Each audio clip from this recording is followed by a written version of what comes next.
I just watched a video, no, yesterday, but anyway, I watched a video of the authors at Google, George Lakoff. It was very interesting. He was talking a couple years ago about Whose Freedom Is It, or I think is the title of the book, something like that. It's a sort of a special case study from his the area of work that he covers in moral politics and Don't Think of an Elephant. And his idea here is that the political ethos of the conservatives is that of a strict father-parent. That's the metaphor that they use to make their decisions. That's what ties together being anti-gun control, anti-tax, anti-environmental regulation, and so on. And he thinks that the progressives have a nurturant model.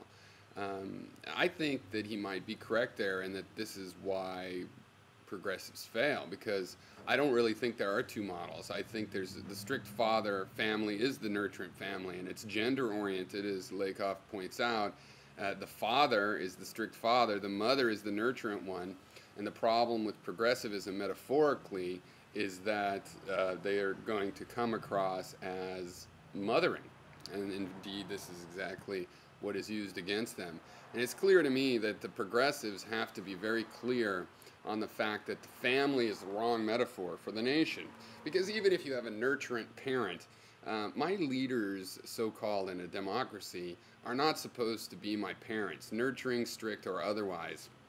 They're providing a service, and so we need an organic model, that the nation is a body, that the functions, the functional parts of the government are, organs. They're intended for, circulatory purposes and, things like this that are metaphors from organic organization.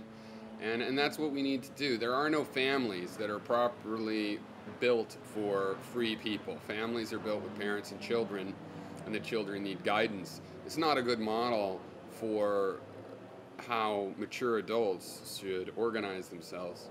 So I'll put a link up to that video and maybe feature it on my channel for a while, because this is something it's really big, and I think there's a lot of people in this conversation that really should become familiar with the works of cognitive science, and especially read some of Lakoff's work and see how it's not just words and opinions about things which on their own can sound trivial even.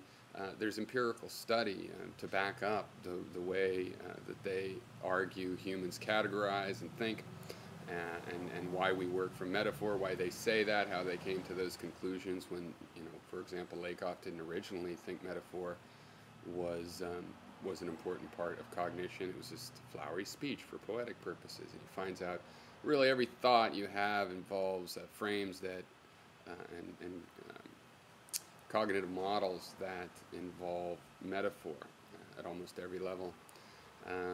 So that's just some food for thought, and there is a lot of information right now on how people are being manipulated, how they manipulate themselves, let themselves be manipulated, desire manipulation, really all the things we see around us that seem so confusing.